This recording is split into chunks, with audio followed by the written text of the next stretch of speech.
കോൺഗ്രസിന്റെ യുവ നേതാക്കളിൽ നിന്നൊക്കെ വ്യത്യസ്തമായ മുഖം ആണ് ചാണ്ടി ഉമ്മൻ്റേത്. പ്രത്യേകിച്ച് നമ്മൾ ഉപതെരഞ്ഞെടുപ്പ് ഘട്ടത്തിലടക്കം ചാണ്ടി ഉമ്മൻ നടത്തിയിട്ടുള്ള പ്രചാരണ രീതികളൊക്കെ കണ്ടതുമാണ്. അവിടെയാണ് ചാണ്ടി ഉമ്മൻ്റെ വിജയം ഒരുപക്ഷെ മാറുന്ന രാഷ്ട്രീയത്തിൻ്റെ ഒരു മുഖം കൂടിയായി മാറുന്നത് എന്നതാണ് ഇപ്പോൾ പറയേണ്ടത്. ഇതാ ചാണ്ടി ഉമ്മൻ വിജയിച്ചു കയറുമ്പോൾ ആ ഭൂരിപക്ഷം 50,000 കടക്കുന്നു.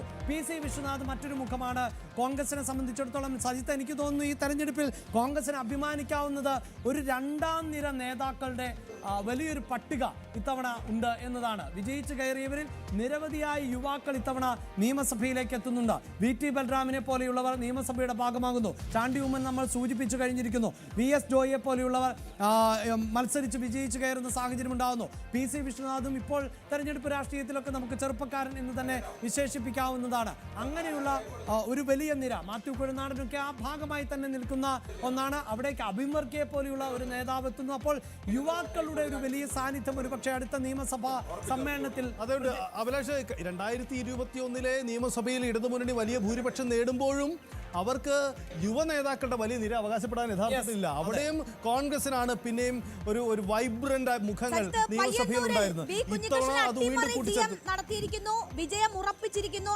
6969 വോട്ടുകളുടെ ലീഡുണ്ട്. ഇനി ഒരു റൗണ്ട് മാത്രമേ എണ്ണിത്തീരാൻ ബാക്കിയുള്ളൂ. അത് വിജയം ഉറപ്പിച്ചിരിക്കുകയാണ് പയ്യന്നൂരിൽ. കുഞ്ഞികൃഷ്ണന്റെ ജയം അട്ടിമറി ജയമാണ്. പ്രചരണ രംഗത്ത് പോലും വ്യത്യസ്തനായിരുന്നു. ഒറ്റയ്ക്കുള്ള പ്രചരണമായിരുന്നു. അങ്ങനെയുള്ള പ്രചരണത്തിന്റെ അവസാനവും ആ വിജയം ഉറപ്പിക്കുന്ന സാഹചര്യം പാർട്ടി കോട്ടയിൽ ഉണ്ടാകുന്നു എന്നതാണ് പയ്യന്നൂരിൽ അട്ടിമറി ജയം. പയ്യന്നൂരിൽ സംഭവിക്കുന്നതാണ്. ഒപ്പം ചാത്തന്നൂർ ശ്രദ്ധിക്കേണ്ടി വരുമെന്ന് തോന്നുന്നു. ചാത്തന്നൂരിൽ NDA 1486 വോട്ടുകൾക്ക് ലീഡ് ചെയ്യുന്നു എന്നതാണ്. അങ്ങനെയെങ്കിൽ ഇതുവരെ കാണാത്ത ഒരു ചിത്രം ചാത്തന്നൂരിൽ നിന്നും ഉണ്ടാകുമോ എന്നതാണ്. ഒരുപക്ഷെ ചാത്തന്നൂരിൽ ലീഡ് കുറയുന്നുണ്ട്. BB ഗോപകുമാറിന്റെ ലീഡ് 7 വോട്ടായി കുറഞ്ഞ ഒരു സാഹചര്യം ഉണ്ടായിരുന്നു. അവിടെ NDA ഒരുപക്ഷെ കൈവിട്ടു പോകാനുള്ള സാധ്യതയുണ്ട്. ചാത്തന്നൂർ അങ്ങനെ BJP വലിയ പ്രതീക്ഷ പുലർത്തുന്നതല്ല എങ്കിലും പ്രതീക്ഷയുടെ പട്ടികയിലുണ്ട്.